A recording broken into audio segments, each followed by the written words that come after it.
Good evening.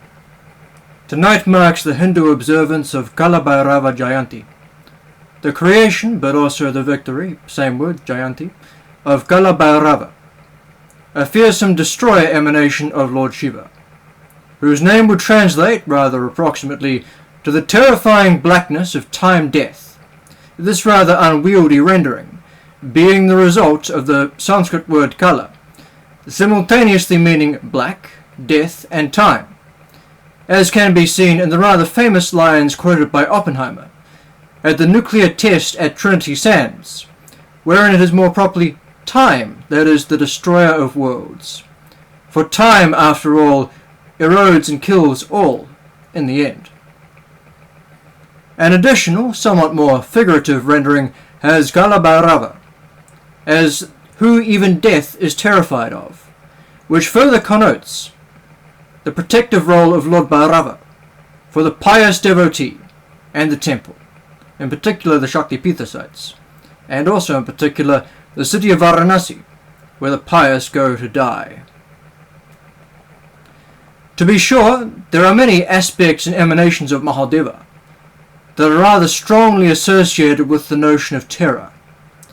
Rudra, for instance, is described in the Vedas as the dreaded, and as the horrifying howling of the storm wind, with the adjective agora of Lord Shiva made up of the components a as a negation, and gora, meaning frightening, being straight up used to specifically invoke Mahadeva's non-terrifying side, whilst Virabhadra, as the carrier out of the brutal massacre at the sacrifice of Daksha in reaction to the death of Lord Shiva's wife, Lady Sati, is also frequently depicted in a manner which conveys a sense of the fear surely felt by the impious and the disrespectful in his presence, prior to the decapitations anyway.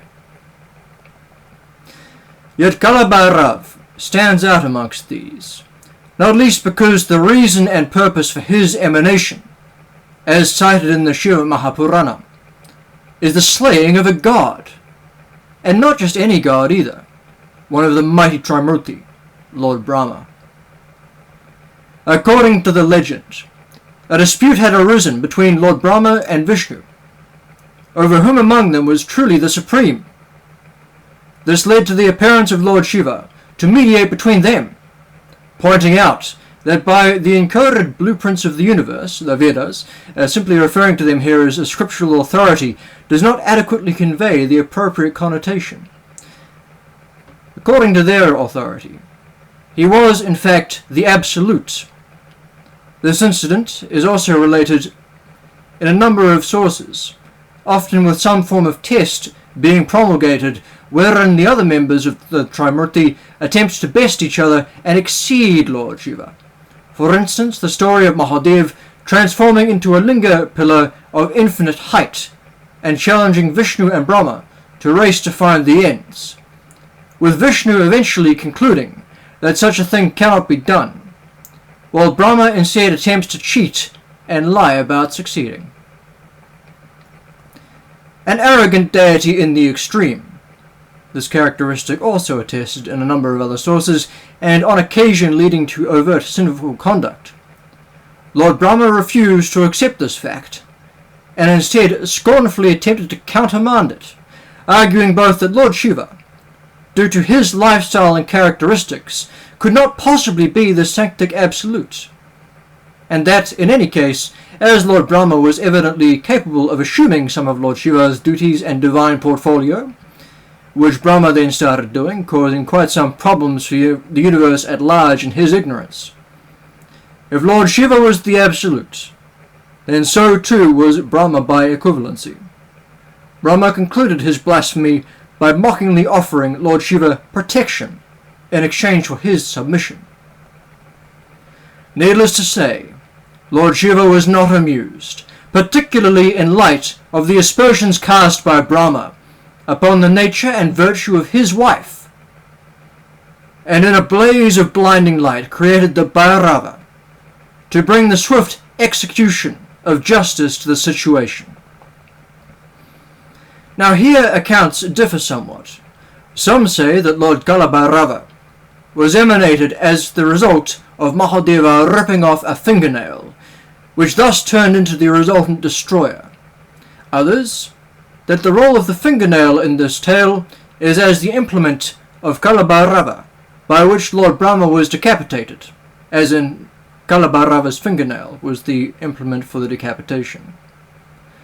Whichever version is gone with, the plain import is clear, that Lord Shiva and his instrument possess more power in the nail of one finger than the self-professed charlatan absolute of Lord Brahma in this story.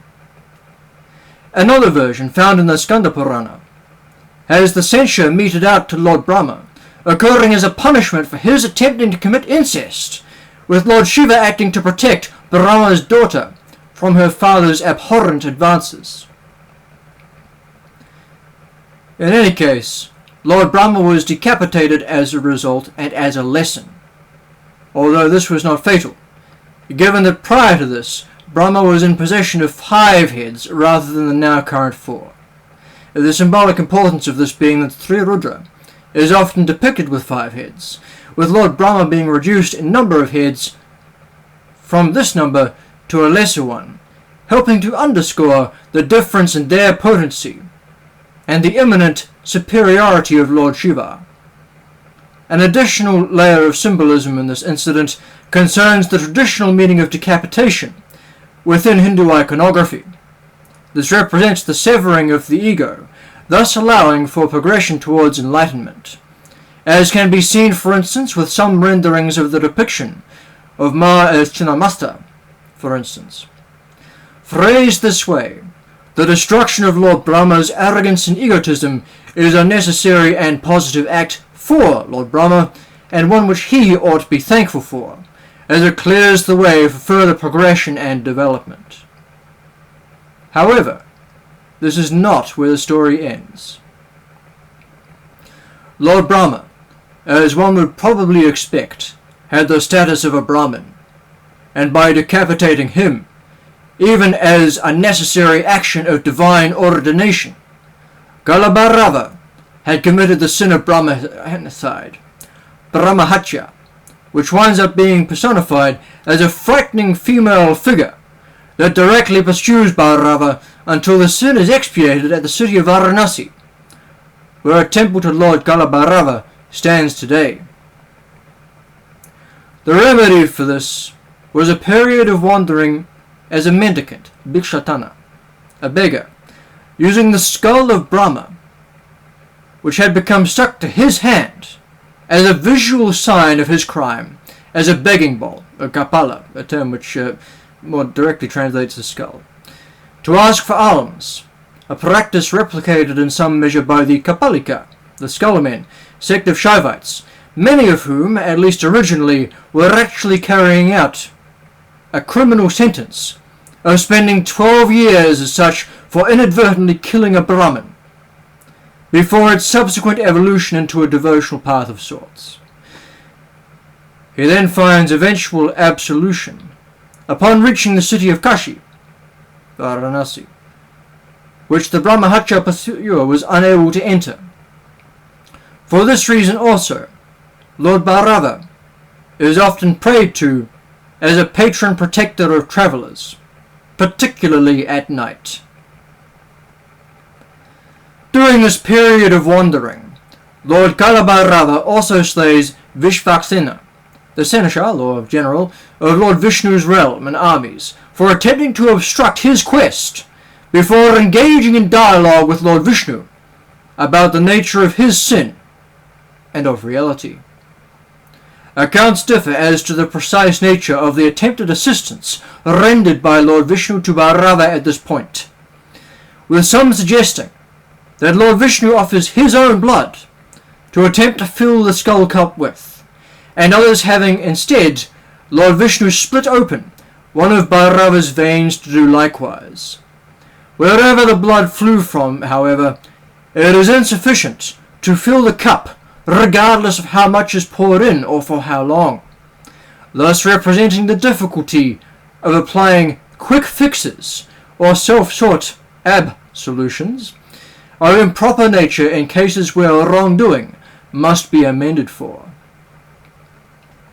The dialogue continues, with Lord Bhairava making the astute observation, according to at least one source anyway, that the alms given to the truly pious beneficiary or beggar do not lead him to corrupt habits or intoxication and worldly ensnarement, but rather aid and facilitate the pursuit of truth. This culminates in Lord Vishnu realizing that even despite the seemingly degenerate outward appearances and habits of Bhairava, as an extension somewhat of the same of Lord Shiva, and his self-imposed, effectively, status as an egregious sinner, that nevertheless Lord Shiva is the supreme, with these outer elements not impeding, contaminating or weighing down the actual truth and essence of Mahadeva. For his part, Lord Vishnu is acknowledged as the foremost disciple of Lord Shiva, something which turns up in a number of other, perhaps peculiarly Vaishnava texts as well. Vishnu then directs Bhairava to head to Varanasi, the present-day Hindu city of the dead, which is also an actual city, located on the banks of the Ganges in Uttar Pradesh, in case you were wondering. It also happens to be, via adoption, my own ancestral city. I'm sure there's some resonancy there. These days it is frequently known as Kashi, the city of light, or Benares. He goes there in order to perform the appropriate penitential ritual there, and at last be free from his kapalika burden of obligation.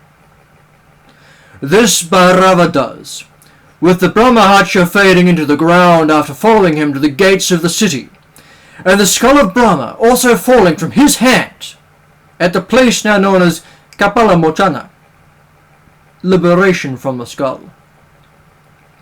The Bhairava is said to remain in Varanasi to this day as the especial protector of the city, and also its continual population of pilgrims and death seekers. It is considered the best and appropriate place to die by many Hindus, with funeral pyres lighting the banks of the Ganges nightly. On this particular night, annually, the Bhairava Murti in the temple to him in Varanasi is fully uncovered. It is usually veiled apart from the head for most of the year, and it is adorned with a mundamala, a skull necklace of silver.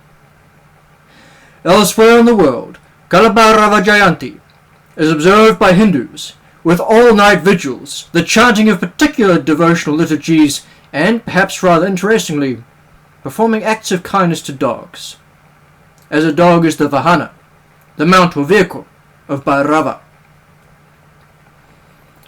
It is thought that, in line with Bhairava's example, the proper penance performed and properly meant in Kashi, and within his sight, is capable of providing absolution for even the more egregious of sins committable by mortal man. And while the necessity of flowing infringement and violation of propriety with appropriate conduct to set things right is an obvious moral for the story of Bhairava, that is only the most obvious insight to be gained here. The supremacy of Lord Shiva and his occasionally somewhat indirect or seemingly arduous methods for bestowing eventual enlightenment upon all is another one. But looking closer, and particularly at specific parts of the myth, we also see that the truth can be found in seemingly unexpected places, as Vishnu notes upon realizing that despite appearing as a sinner, this is precisely what Lord Shiva is, the truth. And for that matter, what Lord Brahma is forced to acknowledge and realize, even after directly scoffing at the notion of the Supreme being engaged in the lifestyle and other habits of Mahadev. Alongside this, the idea of the truth being terrifying in some instances, particularly if we continually refuse to face up to it, whereupon this denial can have potentially deadly results of escalating severity, is plainly demonstrated. We also see that no being, whether God or man, can outrun the consequences of his actions. We can instead only choose how to respond to them. This may seem a peculiar maxim to draw out from the myth, given Lord Bhairava literally spends the latter part of the legend outpacing his pursuer, the Brahmahatya, and yet the reality of the situation is that not only did Bhairava have to run from this, i.e. the pursuit and resultant wandering was a consequence that could not simply be eschewed and easily gotten out of, but that only the proper ritual penitence in the proper place, i.e. the righteous action to set things right and equalize the aforementioned sin and consequence, only this was capable of abjuring the much feared consequence in question, and thus the necessity of doing so was a consequence itself.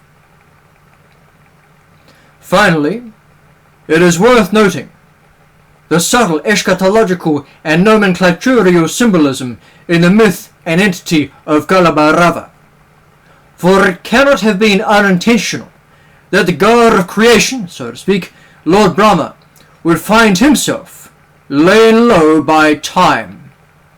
This echoes both the notion of that which is created, including our material universe, eventually eroding and being destroyed through the progression of time, as well as recalling the role of Mahakali as the end of time, wherein she plays a key role in unmaking the great work which Lord Brahma has, in some tellings of the Hindu cosmological or cosmogonical, more properly speaking, understanding, set into motion, which also itself recalls the role of Lord Shiva as the destroyer, responsible for unmaking and bringing to an end creation in order to clear the space for the next cycle to begin.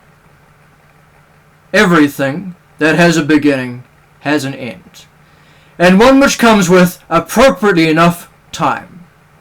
This also suggests, dependent upon one's metaphysical inclination, another illustration of Lord Shiva's superiority over Lord Brahma, in that this tacitly connects with the eschewing of the mortal material world for that which is greater, supreme, eternal, as, after the dissolution of the world, all that is left is the absolute. And as applies the name, well, what is it that we humans tend to fear? Death is certainly an obvious one, the transcension of which is often considered an important part of the improving of a soul, as revealed through Lord Brahma becoming more enlightened following his decapitation, i.e. moving past losing his head and ego, at least somewhat. But so too is blackness, whether in the sense of the unknown or the dark night, which might effectively shroud same.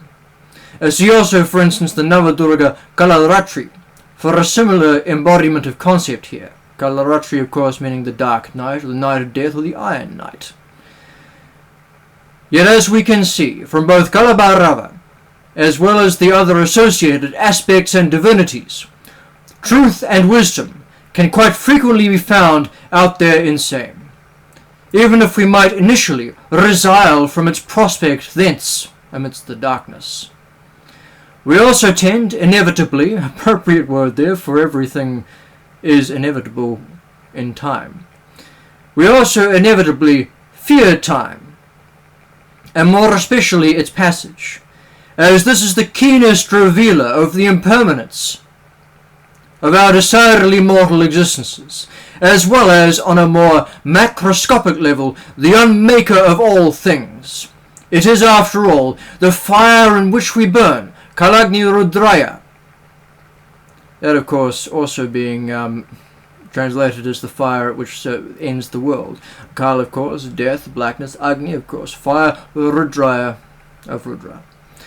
The notion of wasted time or squandered years, although in a bit of an inversion on occasion, not so much misspent youth, as the gulf between said youth and the present-day self eroded by time. These also tend to scare, although as a perhaps necessary impeller towards proper action and better use of this most precious of resources, thus once again showing the necessary and indeed even noble role of terror. All of this, then, even without getting into some of the more creative etymologies and meanings that some sages have put forward for the name of Lord Bhairava, helps to show why we meditate upon Lord Shiva as Bhairava on this particular night. Jai Mahakal. Om Namah Shivaya. Hail to Lord Brahma. Hail to Lord Bhairava.